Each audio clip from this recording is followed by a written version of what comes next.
23 journalistes emprisonnés depuis des années, des mois. Mais nous on fait quoi? Rien. Depuis des années, personne ne va les aider. Nous on reste bien en chaud sans aider les pays qui sont victimes d'injustice, sans aider ces journalistes qui sont emprisonnés à cause de leur opinion. À cause de leur travail, ils ont tout perdu, notamment leur famille. L'Érythrée. C'est un petit pays de la Corne d'Afrique qui borde la mer Rouge. Au nord, le Soudan, au sud, l'Éthiopie. Je vous invite à poser le regard sur cette jeune nation d'un peu plus de 6 millions de citoyens.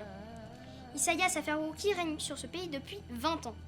Après avoir conduit la guerre qui a mené à l'indépendance en 1993, l'homme s'est transformé en dictateur paranoïaque. Il surveille, réprime et punit. Absence de liberté d'expression, surveillance permanente, pression sur les familles, disparition forcée ou encore détention au secret dans des conditions inhumaines.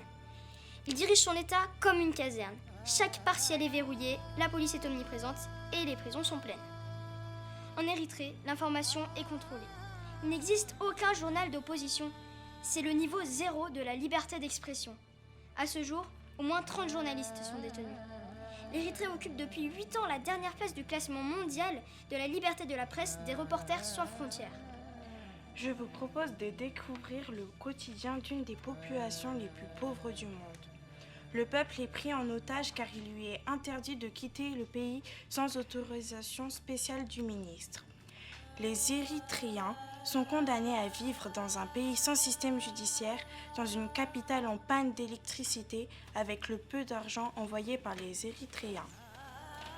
Le service militaire est obligatoire pour tous les jeunes, garçons et filles, à l'âge de 17 ans jusqu'à la quarantaine.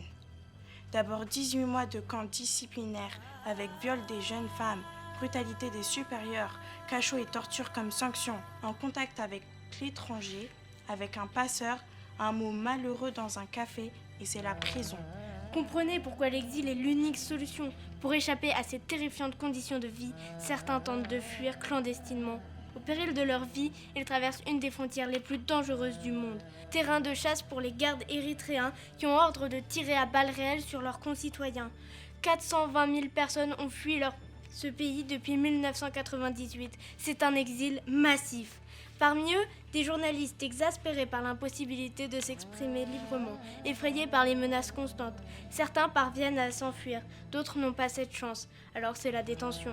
Il existe près de 314 camps de détention dans le pays, des centres de tri à la sortie des villes, des containers métalliques en plein désert, des centres de haute sécurité. Les conditions de vie y sont insoutenables. Un ancien gardien rapporte que les prisonniers sont maintenus dans la lumière électrique et l'isolement d'une cellule de 6 mètres carrés toute la journée. Immense solitude et nourriture jetée à même le sol, pas d'hygiène. Seule sortie, la conduite vers une salle d'interrogatoire. Humiliation, coups de fouet, torture, parfois jusqu'à la mort. Ouvrez enfin les yeux. En Érythrée, il n'y a ni pétrole ni armes nucléaires. Pas d'enjeu. Est-ce la raison pour laquelle l'Occident ferme les yeux sur cette tragédie? Ils sont 5000 Érythréens à fuir leur pays chaque mois.